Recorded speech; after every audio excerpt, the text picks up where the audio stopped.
Meu nome é Roberto Cabral, sou biólogo, mestre em ecologia, analista ambiental e agente ambiental federal, e hoje vamos falar sobre tráfico de animais silvestres. Conhecer um pouquinho desse assunto infame, que infelizmente é um dos crimes que viceja no Brasil.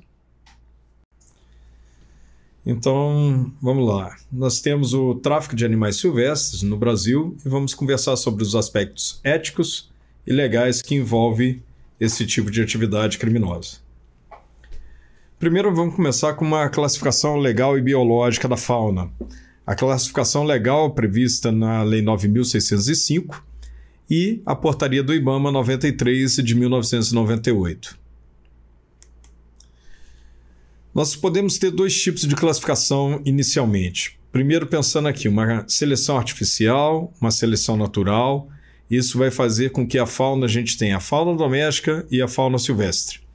Então, um animal silvestre sofrendo seleção artificial, ou seja, aquela imposta pelo homem, vai originar uma fauna doméstica. Já a fauna silvestre sofrendo a seleção natural do meio ambiente, origina a fauna silvestre. Então, nós temos inicialmente essas duas categorias, essas duas distribuições. Também podemos verificar ou dividir a fauna quanto à sua distribuição. Então, se essa fauna ela se distribui em qualquer outra região, continente, país, que não o Brasil, nós vamos dizer que ela é uma fauna silvestre exótica. Exemplo, a zebra, aqui no continente africano.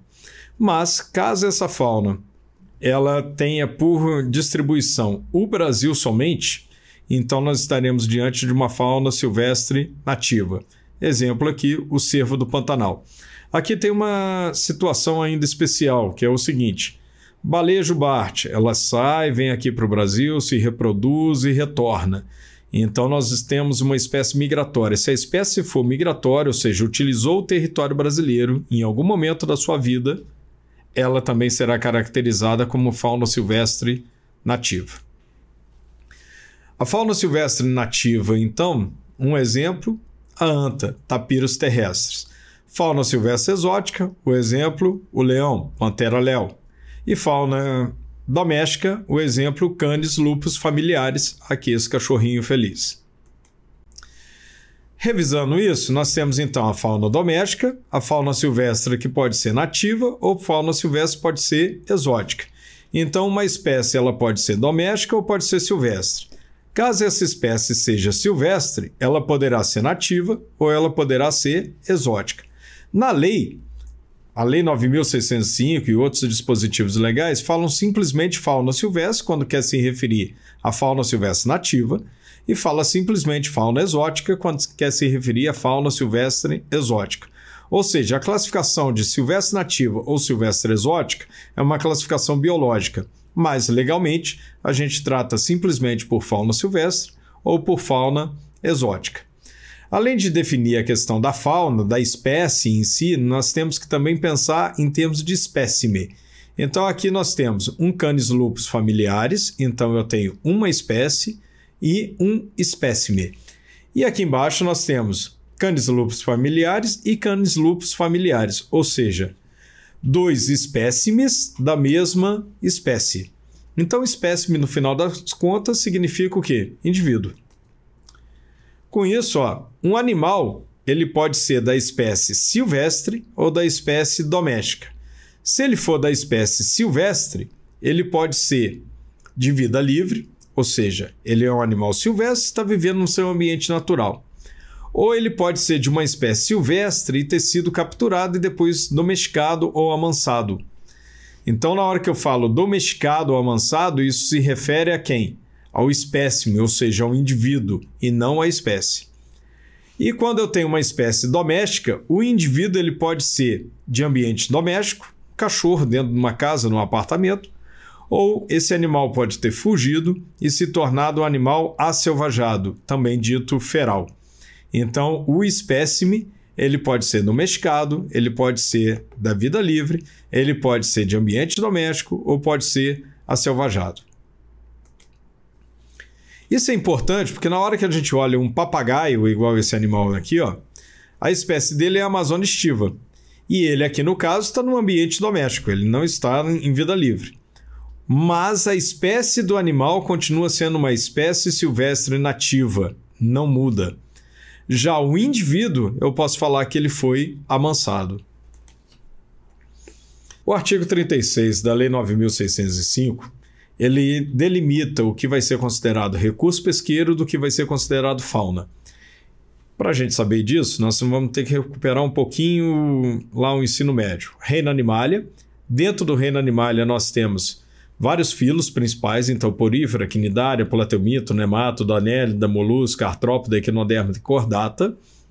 Poríferas são as esponjas, quinidária, água-viva, plateuminto, as tênias, nemátoda, as lombrigas, anélida, minhoca e poliquetos, por exemplo, molusca, lesma, caramujo, polvo, lula, artrópoda, os insetos, as aranhas, os escorpiões, lacraios, crustáceos, equinoderma, ouriço do mar, estrela do mar, pepino do mar, ou seja, esses animais do mar, e cordata são os peixes, anfíbios, répteis, aves e mamíferos. Bem, de todo esse grupo de animais, o que é considerado recurso pesqueiro? Polvo, lula, mexilhão, ostra, os crustáceos e os peixes. Porque o artigo 36 da Lei 9.605 fala que são considerados recursos pesqueiros os peixes, os moluscos aquáticos e os crustáceos. Então, somente esses que estão aqui em vermelho são considerados recursos pesqueiros. Qual a importância disso? O ordenamento da pesca é um pouco diferente do ordenamento da fauna no Brasil. A princípio, para a questão da fauna, você não pode fazer nada menos aquilo que lhe é permitido. Na questão da pesca, a princípio você pode pescar, desde que você se submeta aos regramentos específicos desta atividade. Então, para saber tudo isso, além de saber, então, fauna silvestre, fauna nativa, o que é fauna doméstica, fauna exótica, uma outra coisa que a gente precisa saber para trabalhar no combate ao tráfico de animais silvestres é identificar algumas espécies. Porque na hora que alguém fala em papagaio, as pessoas imaginam tudo como sendo da mesma espécie, o mesmo grupo. Só que esse daqui, ó, é Amazônia amazônica, esse daqui é Amazônia estiva, eles são papagaios de espécies diferentes, ocorrem em locais diferentes, e essa identificação científica é primordial, principalmente quando a gente pensa em soltura desses animais, ou então se eles estão ou não ameaçados de extinção. Existem vários livros de identificação de fauna e guias de identificação de outros animais que quem quisesse enveredar por essa área é importante obter esses livros. Então ele vai trazer, por exemplo, aqui, ó, se a gente pode chamar todo mundo aqui de cardeal, mas na verdade, na hora que a gente olha do lado esquerdo aqui do livro, onde tem a distribuição geográfica, a gente vê que esse primeiro daqui ocorre lá no sudoeste do Brasil, já esse daqui ocorre, que é para a área dominicana, ocorre aqui no nordeste do Brasil. Então, cada tipo de animal vai ocorrer em uma determinada região geográfica. E isso é importante para você não capturar animal numa área ou apreender o animal que veio do tráfico em determinada área e depois soltar esse animal fora da sua região geográfica. Mas por que os animais são traficados? Esse slide mostra muito bem o porquê que os animais são traficados. Eles valem dinheiro. É basicamente isso. Então, na hora que a gente tem mico-leão dourado, não vai valer só R$20. É apenas uma representação na nota, mas ele vai valer muito mais. Um mero, uma onça pintada, uma tartaruga, uma arara, eles são traficados no final das contas porque, infelizmente, eles valem dinheiro nas mãos dos traficantes. Então, nós temos alguns tipos de tráfico. Primeiro, quanto à complexidade, a gente pode dividir em captura e cativeiro, basicamente, ou seja, a pessoa capturou e levou para o cativeiro. Captura, comércio, cativeiro, ela capturou, vai comercializar esse animal, seja fisicamente numa feira, na beira da estrada ou pela internet. E a captura, lavagem, comércio e cativeiro. Essa lavagem daqui é quando a pessoa tenta dar ares de legalidade a um animal que é irregular. É como se alguém fizesse um DVD pirata, alguma coisa nesse sentido, e se desse ao extremo trabalho de esconder que aquele produto é pirata, tentando fazê-lo passar por um produto original. Quanto à questão geográfica, nós temos o doméstico, que vai ser local, regional ou interestadual, então esse doméstico significando um tráfico dentro do território nacional, e o internacional, que aí a gente tem a importação e a exportação. A exportação é o comum quando alguém pensa em fala em tráfico, que seria o nosso animal sendo enviado para outro país, ou então a introdução, que é a importação, que é o tráfico internacional, quando a gente recebe animal de outro país. Por exemplo, piton, pogona, corn snakes, são animais que têm origem em outro país e muitas vezes são traficados aqui para o Brasil. E, infelizmente, além de serem traficados para cá, em determinadas situações nós já temos uma fonte de contaminação doméstica, ou seja, as pessoas estão reproduzindo esses animais aqui.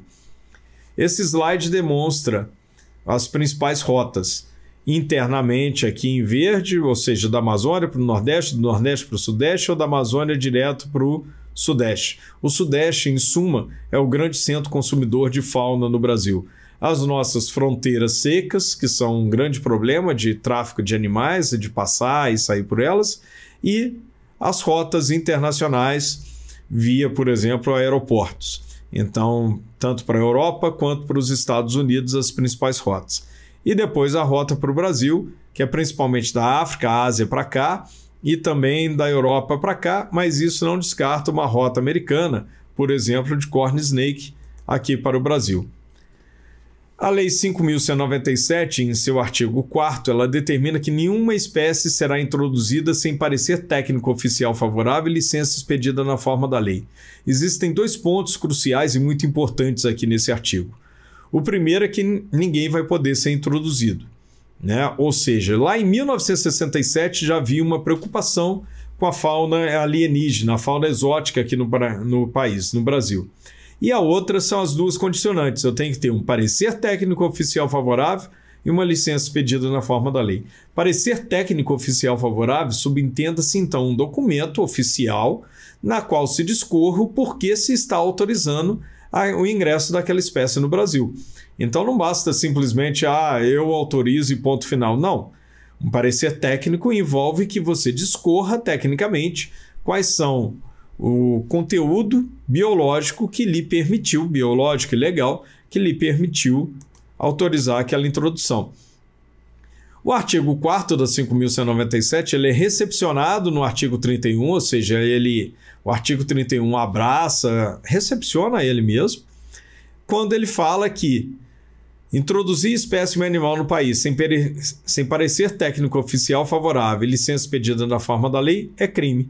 Crime aonde? Previsto na Lei 9.605. E não só crime previsto na lei, mas também no Decreto 6514. Então, qualquer espécime, ou seja, qualquer indivíduo que ingresse aqui no Brasil, ele tem que ter um parecer técnico oficial favorável e uma licença expedida na forma da lei. Se existir animal exótico aqui no Brasil, então, sem esse parecer e sem essa licença, significa que ele está irregular, ele está ilegal no Brasil, a menos que você consiga rastrear que a autorização para ele entrar no Brasil se deu para um zoológico, por exemplo, que teve uma autorização para reproduzir esse animal. Ou então um criadouro que teve uma autorização da União para produzir esse animal, reproduzir o animal. Por que eu estou falando da União? Porque os estados, eles podem, e o Distrito Federal, eles podem liberar a criação de espécies silvestres nativas, mas não de espécies silvestres exóticas. Algumas pessoas acabam interpretando de uma forma mais ampla o que diz a LC 140 e acaba liberando para os estados essa proposta, essa ideia de autorizar animais, mas isso é ilegal, isso está errado.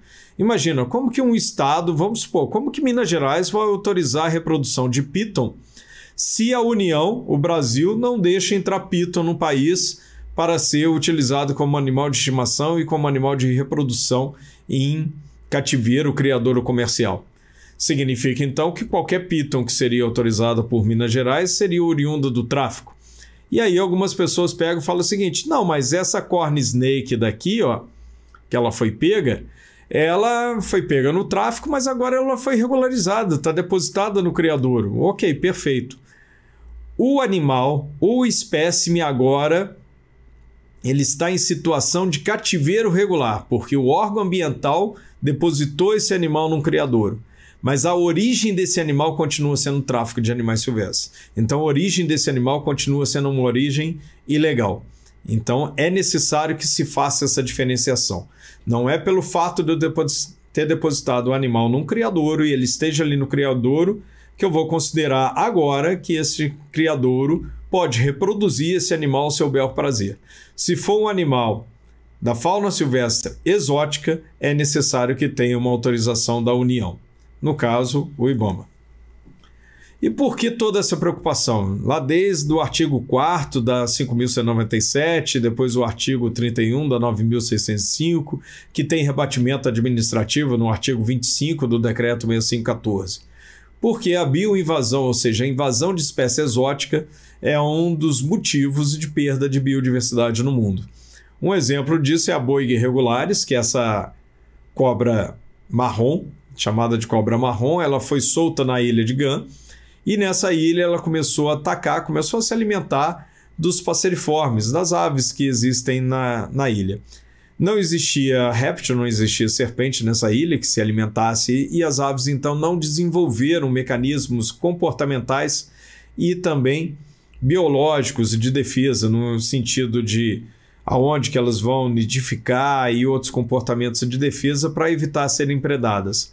Resultado disso foi a perda da avifauna da ilha, predada pelas serpentes que dela se alimentavam.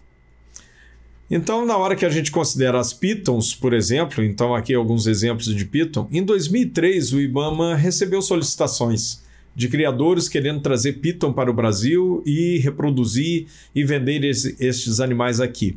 Não foi autorizado, e era interessante que esses criadores eles arguíam o fato de como nos Estados Unidos as pitons eram vendidas livremente e como o Brasil estaria perdendo um importante mercado de negócio ao proibir as pitons.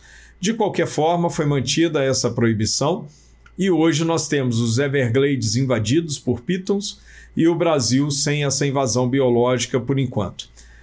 Existe uma restrição a esses animais na Portaria 93 de 98, uma restrição específica que proíbe a introdução de répteis com fim de criação em cativeiro e criador comercial. E na LC 140, ao Estado é autorizado a liberação de criadores da fauna silvestre. E a gente já viu que na legislação, quando se trata de fauna silvestre, se está dizendo fauna silvestre nativa.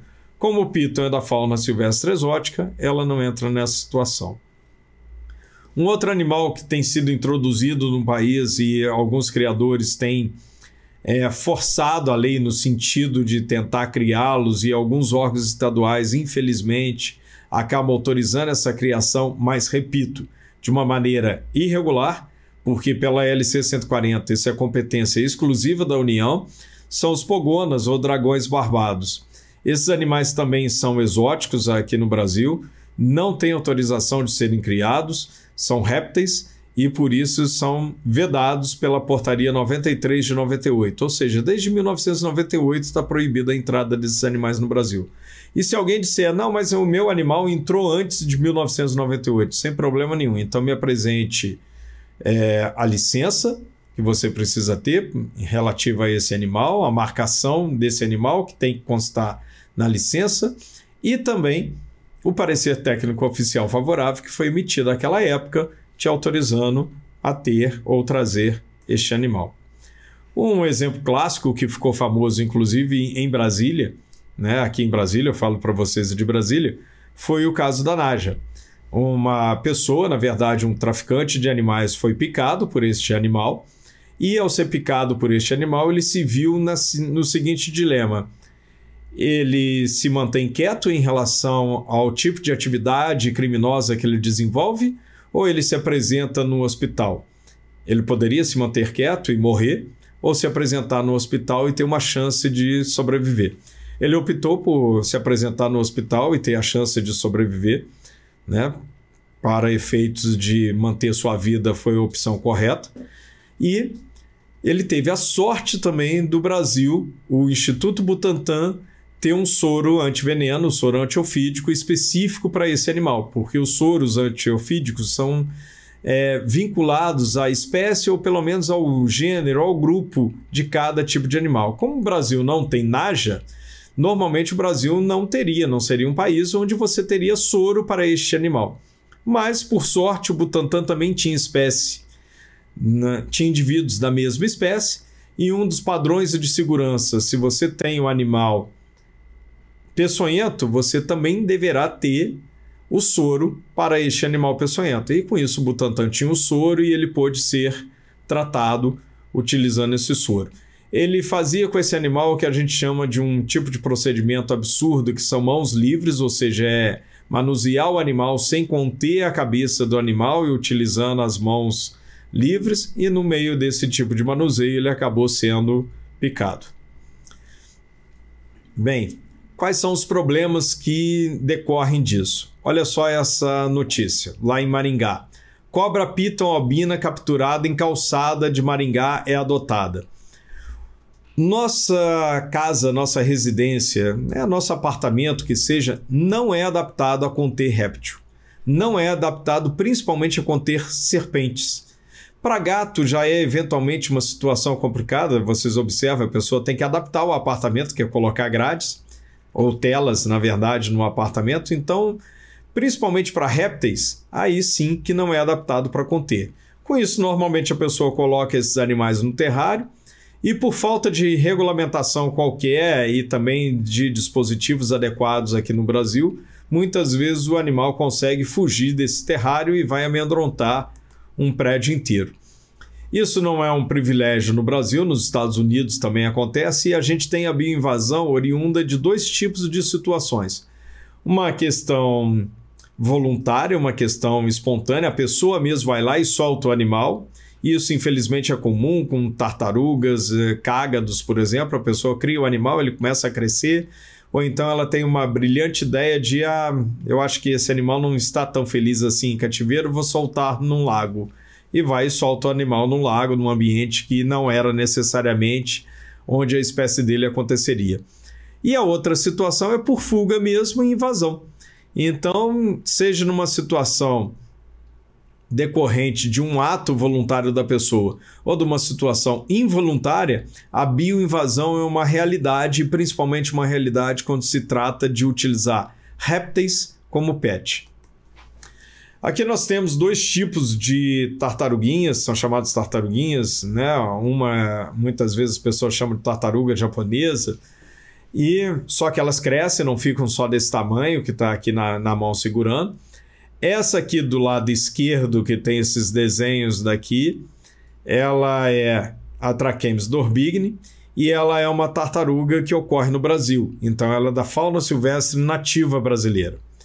Já essa daqui, ó, que tem essas bolas aqui no plastão, é a Trachemis scripta. Então ela é uma tartaruga que, na verdade, ela é exótica ao Brasil. Ou seja, quem tiver com esse animal daqui está incorrendo num crime tipificado no artigo 31 da 9.605 e no rebatimento no decreto, rebatimento administrativo, o artigo 25. Já quem tiver com a Trachemis dorbigne, que é a fauna silvestre nativa, está cometendo um crime tipificado no artigo 29 da lei 9.605, que tem o rebatimento administrativo no artigo 24 do decreto 6514.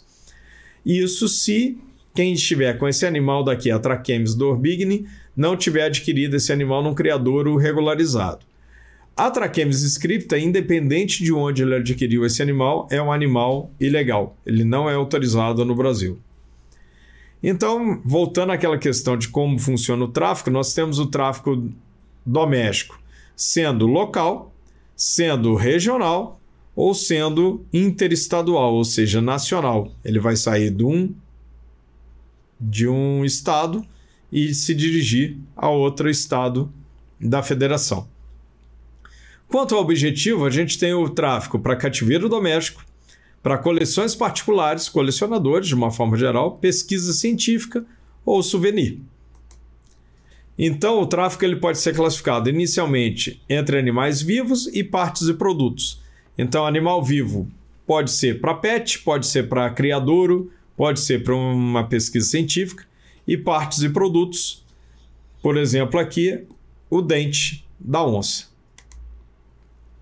Quando a gente chega na África, em Gaborone, né, Botsuana, Gaborone é a capital de Botsuana, a primeira coisa que a gente vê no aeroporto em destaque é esse elefante. Então, na hora que a gente observa esse elefante aqui no marfim, ele lembra o porquê que os elefantes são mortos, né? Então, esse animal magnífico é morto para que as pessoas possam roubar e vender o seu marfim. Aqui uma situação também acontecendo, foi uma apreensão. Na verdade, aqui é apreensão com chifre de rinocerontes e o animal é morto para que as pessoas possam comprar o seu chifre, que na verdade é queratina, mas algumas pessoas na Ásia acreditam que esse produto tem uma característica afrodisíaca ou uma característica que lhe dará potência sexual, e aí nós temos rinocerontes sendo mortos devido a esse absurdo do ponto de vista até de bom senso das pessoas.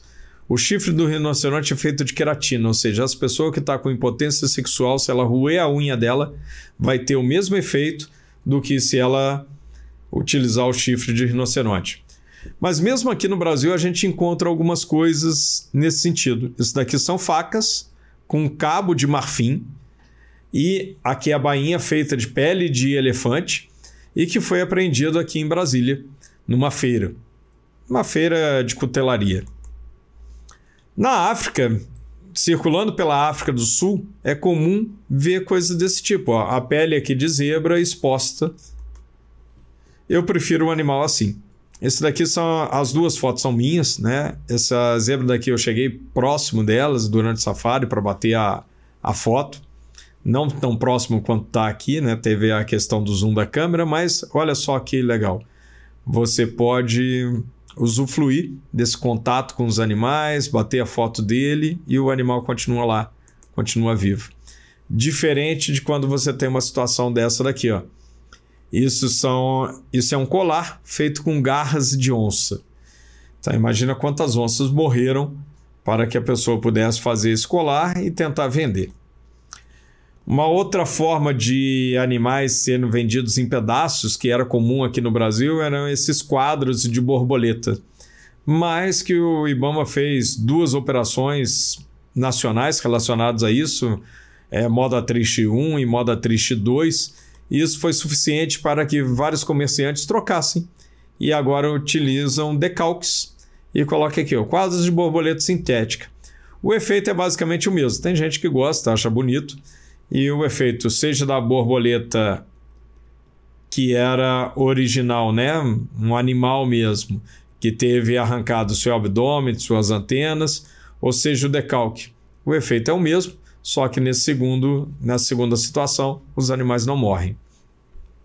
Uma coisa comum que as pessoas acabam fazendo, e eu vejo isso muitas pessoas por ignorância, primeiro, vinculam essa questão de cocar, pena, etc., a uma questão ambiental.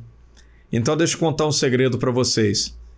Esse cocar daqui feito com penas de araras são araras mortas. Esse cocar daqui feito com penas de papagaios são papagaios que morreram. Esse outro daqui que tem pena de papagaio, você tem um monte de papagaio morto aqui. Esse daqui com pena de ararajuba, são várias ararajubas que morreram. O que tem pena de gavião, um monte de gavião foi morto. E um outro detalhe, deixa eu contar um outro segredo para vocês. Se você olhar com atenção, você vai ver que vários desses cocares usam barbante. Barbante de armarinho, isso mesmo. Então a pessoa se deu o trabalho de comprar o barbante no armarinho, porque é mais fácil do que fazer um tecido, fazer uma trama de cipó. Mas o cocar tem que ser do papagaio, mas a pena tem que ser da arara. Não precisa disso. Na verdade, você, quando compra isso, você está privilegiando a matança de araras e de papagaios. Olha esse cocar daqui, ó. Olha essas penas. Isso daqui é pena de papagaio. Elas são chamadas de remiges. Cada papagaio tem 1, 2, 3, 4, 5, 6 remiges secundárias.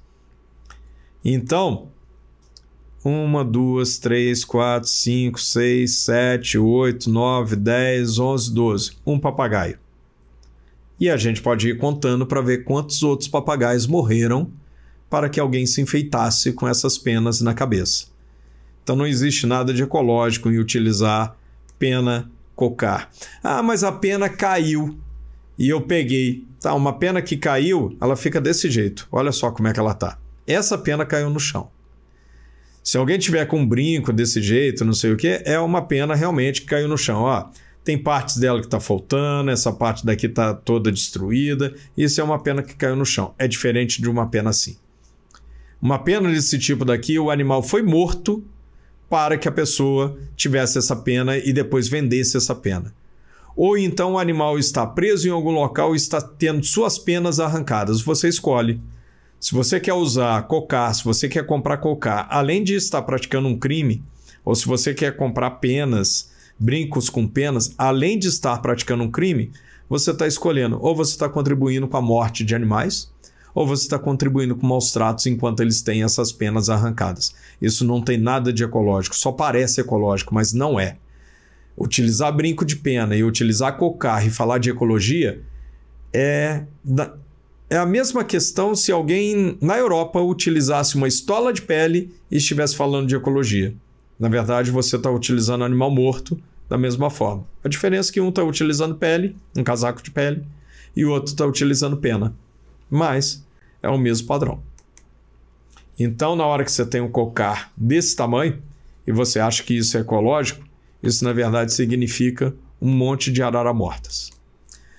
E fora isso, ainda podem existir quadrilhas relacionadas a isso. Aqui, ó. Isso daqui numa operação da Polícia Federal, Operação Pindorama. Unha de tatu canastra, mais que 9 centímetros. Unha de tatu canastra, menos que 9 centímetros. Unha de tatu presas de porco, 6 centímetros. E os valores que eram praticados. Isso numa operação que alguns servidores foram presos e eles vendiam isso daqui para os Estados Unidos e lá eles montavam os cocares e os outros artefatos como se fossem artefatos indígenas. Esse daqui é um cartaz do IBAMA que eu acho muito interessante, que é o seguinte: quanto custa a nossa vaidade? E é para as pessoas se lembrarem mesmo, se elas estão usando brincos, na verdade elas estão usando animais mortos. Contribuíram com a matança dos animais. Existe alternativa. Uma delas é essa daqui, ó. É um cocar numa loja, se não me engano, brasileiríssima que tem em São Paulo. Pelo menos eu vi no aeroporto de São Paulo essa loja. E ele faz cocar com linho. Ele faz cocar com linha, né? Fica bonito, é um efeito bonito, um efeito visual legal e não matou os animais. É sempre uma decisão essa questão de matar ou não os animais. Aqui, por exemplo, tem essa pessoa vendendo couro de jiboia. Isso daqui é uma jiboia. Ele está vendendo esse couro às margens da rodovia 116, lá na Bahia. Esse daqui é um couro também de jiboia, numa carteira, sendo vendido aqui na Feira da Torre. Na verdade, todos os dois eram vendidos, né? Porque a gente apreendeu, mas eram coisas que estavam sendo vendidas na Feira da Torre. Esse daqui, ó, pulseiras com dente de boto, sendo vendidos na Feira da Torre. Lembrando que o Lago Paranoá não tem boto, então isso daqui são animais oriundos do tráfico interestadual. Mas isso daqui, ó, na mesma área lá na 116, na BR-116 na Bahia. A pessoa está vendendo o quê? Artesanato. Então é uma opção pelo crime. Não é uma falta de opção para aquela pessoa. Ah, ele está vendendo o animal porque ele não tem opção. Não, ele optou pelo crime. Tá? A gente tem que pensar isso da mesma forma que eu posso pensar uma pessoa que é um assalariado, que pega o ônibus, o trem pela manhã, vai, trabalha honestamente, vai ganhar um salário mínimo, um pouco mais, e uma pessoa que optou muitas vezes pelo tráfico, né? E nesse caso ele vai ganhar muito mais, só que ele optou pelo crime. E muitas vezes isso pode estar em loja, como essas estrelas do mar aqui, ó, expostas na loja. Lembra que a gente falou que é considerado recurso pesqueiro só os peixes, os vegetais hidróbios, estou falando dos vegetais agora, os moluscos, que são aquáticos, e os crustáceos. Então, estrela do mar não entra em nenhuma dessas categorias. Então, a captura de estrela do mar no ambiente marinho e depois a venda dela significa uma caça, e a caça profissional, porque você está vendendo o animal que foi capturado. E existe solução. Isso daqui foi depois dessas duas operações, Moda Triste 1 e Moda Triste 2, olha só, fizeram uma estrela do mar em resina. e estão vendendo a estrela do mar em resina. Então, bastou ser multado, bastou o material ser apreendido, que encontraram solução. Para a gente não virar um país que vai vender qualquer coisa, o que tiver à disposição vai vender. Isso daqui, bolachas do mar sendo vendidas. E agora que a gente já falou do tráfico de partes de animais, vamos ver como funciona o tráfico de animais vivos. O tráfico de animais vivos, ele predomina no Brasil relacionado às aves. Então, 80, 90% dos animais traficados são aves, seguidos de répteis, e aí principalmente serpentes, seguidos de lagartos, e depois mamíferos, principalmente macacos, nesses últimos. Então, isso daqui é uma característica do tráfico de animais silvestres. Então, aqui aves sendo traficadas em transportes, isso daqui na região Nordeste. E essa daqui é a consequência do tráfico de animais silvestres. Isso é uma apreensão que aconteceu perto de Juiz de Fora, foram 600 e poucas aves. E aqui nessa bancada vocês estão vendo cerca de 430 aves que morreram devido ao tráfico de animais silvestres. As pessoas falam, mas não, se fosse para morrer muitos animais, os traficantes não fariam, porque ninguém vai empreender um negócio que está perdendo boa parte da mercadoria. Bem, quem fala isso não leu, não estudou sobre o tráfico negreiro no Atlântico. Infelizmente, eu aconselho que todo mundo deva fazer uma reflexão sobre isso. Tem um livro interessante, na verdade, 3 livros interessantíssimos sobre isso, que é o Escravidão, do Laurentino. Então tem o 1, o 2 e o 3. Aconselho todo mundo a ler para ver o absurdo que foi. E também não conhece o tráfico de animais silvestres hoje, porque isso é o que acontece no tráfico de animais silvestres. A morte dos animais, a morte de boa parte. Mas ele perdeu, mas ele ganha muito. Ele ganha muito e lembre-se, isso está saindo de graça ou quase de graça para ele. Ele compra o passarinho por R$1 e vai vender por 10. Isso ali no local de captura. Depois, esse animal ainda vai ganhar um valor de 10, 20, 30 vezes mais o valor que ele pagou. Então, os que sobraram vivos pagam, infelizmente, os que morreram. Isso acontece em todo mundo. Aqui o tráfico de papagaio cinza, que é um papagaio africano, e como esses animais são transportados hoje. Antes eles eram transportados em tubos de PVC, mas depois o pessoal descobriu e percebeu que garrafa PET é mais barato, né? E aí transporta o animal em garrafa PET. Então antes era assim, em tubo de PVC, e hoje evoluíram para garrafa PET.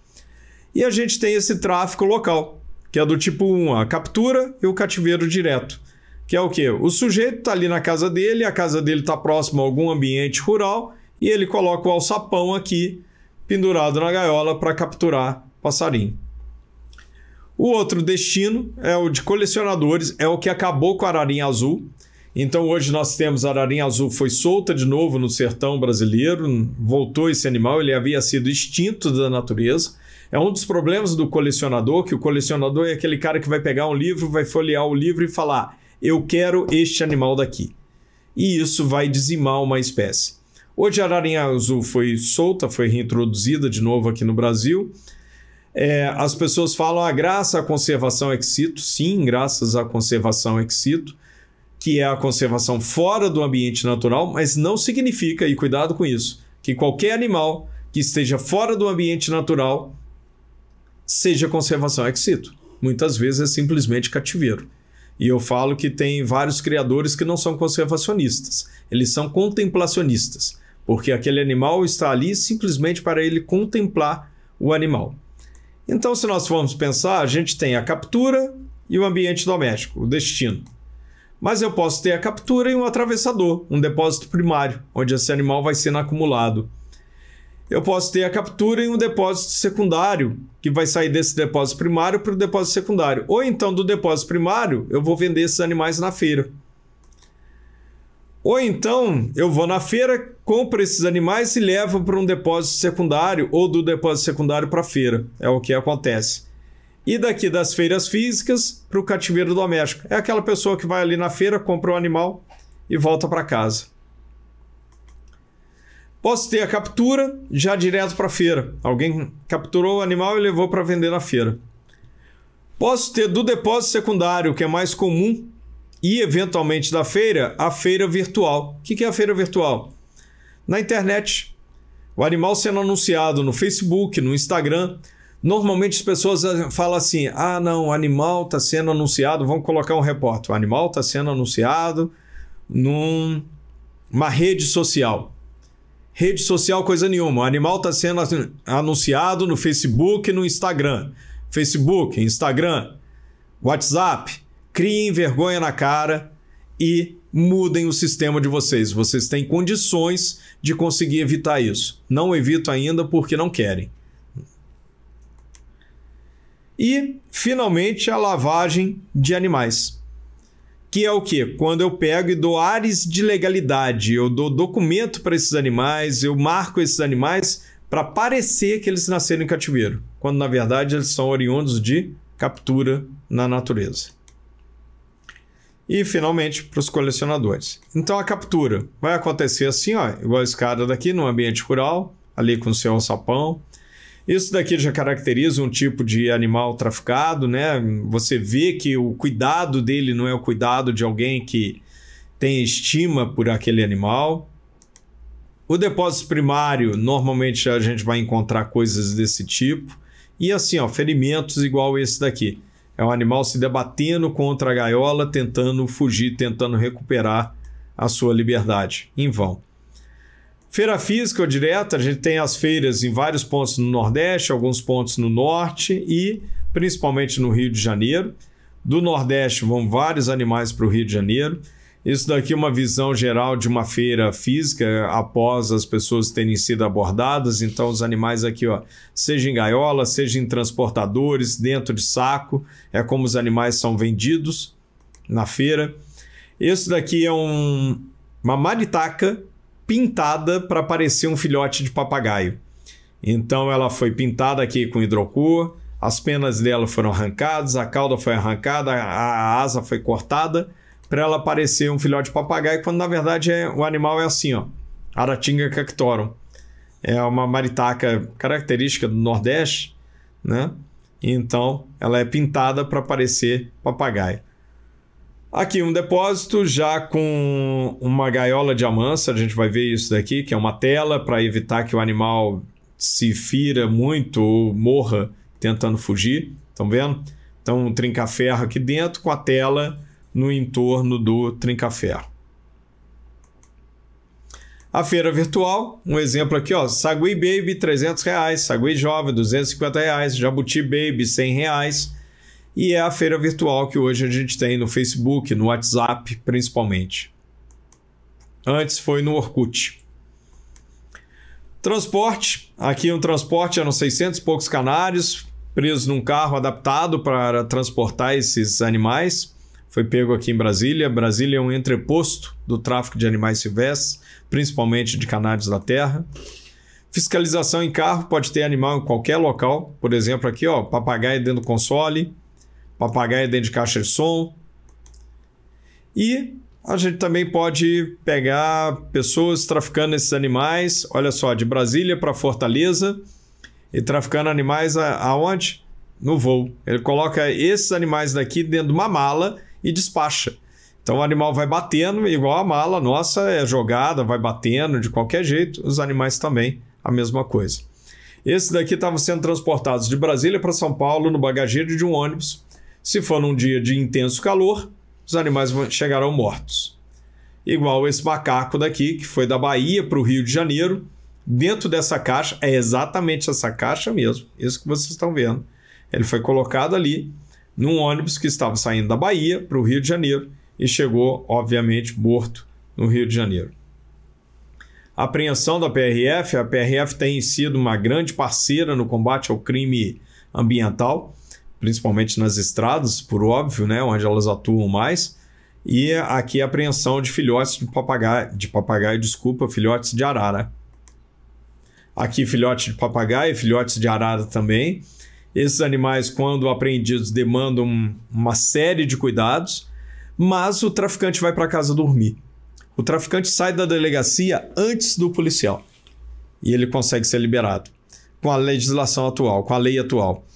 Uma das coisas importantes hoje no Brasil é mudar a lei de crimes ambientais. O tráfico de animais silvestres ele tem que ser tipificado, ou seja, eu tenho que ter uma categoria, eu tenho que ter um artigo, um parágrafo específico na lei identificando o que é o tráfico de animais silvestres e o que é o traficante de animais silvestres e apenando de uma forma mais severa essa atividade. Naturantins, isso daqui então o órgão ambiental, cuidando dos animais que estavam sendo traficados, enquanto o traficante vai para casa, vai cuidar da vida dele e se preparar inclusive para continuar traficando, porque os traficantes são pegos reiteradamente. Um dos traficantes famosos no Brasil, ele foi pego mais de 16 vezes. Isso às vezes que ele foi pego. Imagina o quanto que ele traficou e não foi pego. Aqui uma situação de tráfico de ovos para a Europa. Então o tráfico internacional agora está se concentrando em ovos. É mais produtivo e mais fácil de fazer do que traficar os filhotes. E também, se for réptil ou invertebrado, tráfico pelos correios. Infelizmente, o serviço postal tem sido muito utilizado no tráfico de animais silvestres. Cativeiro e empreendimento, eu adoro as tirinhas do Nick Náusea, acho elas muito ácidas, ele consegue em vários momentos ir direto ao ponto. Igual, olhem só essa piada daqui, os humanos são criaturas cativantes. E aí o outro, pode escrever, ou seja, ele cativa muito as espécies, mas não no sentido de que elas nos têm por animais interessantes, mas sim que nós colocamos todos esses em cativeiro. E aí é interessante um trabalho que é muito importante que vocês leiam, que todo mundo que se interessa por tráfico de animais silvestres leia, que é da Tencent, de 2016. Esse trabalho é da Global Ecology and Conservation, que ele acaba falando o seguinte: quais são as características que precisaria ter uma criação comercial para que ela realmente contribuísse para a conservação. Ou seja, que não fosse só objetivando lucro, que é uma questão. Se a criação comercial é objetivando lucro, mas será que ela poderia contribuir ou não para a conservação? Porque vários criadores comerciais falam, não, a gente contribui para a conservação. Então vamos ver o que precisaria ter. A gente teria que ter alguns critérios. Dentre esses critérios, o produto da fazenda, ou seja, o produto criado, ele tem que ser um substituto perfeito do produto original, do produto da natureza. Só que na hora que a gente conversa com um criador de trinca-ferro, tem uma frase o seguinte: trinca-ferro mateira que ganha torneio. Ou seja, eles mesmos falam que o animal que veio da natureza é o animal que ganha torneio. Então, o produto que foi criado nesse caso e em vários outros não é um perfeito substituto ao, entre aspas, produto da natureza. Não pode incrementar a demanda, ou seja, a criação comercial não pode agir para incrementar a demanda, mas ela age para incrementar a demanda. Toda vez que ela coloca uma propaganda no Facebook, no Instagram, manda propagandas no WhatsApp, faz propaganda na TV ou em qualquer jornal, o que for, no seu próprio site, toda vez que ela faz propaganda, ela está incrementando a demanda. Se não fosse para incrementar a demanda, não existiria propaganda, concordo? Então a propaganda é uma forma de incrementar a demanda. Então, pelo simples fato de eu ter o criador comercial e ele fazer propaganda, ele está incrementando uma demanda que não deveria ser incrementada. A fazenda apresentam os animais, né, oriundos dessa fazenda, dessa criação, resulta num ótimo custo-benefício. Também não é verdade. Enquanto um papagaio traficado varia entre 350 a 650, 700 reais, isso entregue para você no metrô de São Paulo, um papagaio com origem legal, ele vai variar em torno de 5.000, 6.500 reais. Então se observa que não é um valor competitivo. Não pode ter retirada da natureza. E hoje no Brasil a gente tem muita retirada da natureza. O tráfico, inclusive, que a gente está discutindo aqui, né, nessa aula relacionada ao tráfico, tem a ver com o quê? Retirada da natureza. E a lavagem de animais tem que estar ausente. Ou seja, não pode ter esquentamento de animais. que é eu pegar o animal da natureza, arranjar um documento para ele, uma marcação, e ele parecer que nasceu em cativeiro. Nenhuma dessas questões daqui, desses critérios, a criação comercial no Brasil se enquadra, né? Ou seja, atende. E com isso, a criação comercial no Brasil, a gente pode afirmar que ela não contribui para a conservação. Fora isso, tem situações desse tipo. Isso daqui é um criador comercial, isso daqui é o que a gente encontrou no criador comercial, que é numa área rural. Ou seja, um alçapão armado do lado do viveiro onde os animais ficavam. Ele estava utilizando e assim era, entre aspas, o nascimento desses animais. No cativeiro doméstico, a gente vai ver onde começa a nossa cumplicidade, e aí é o segundo episódio dessa aula que a gente vai assistir depois.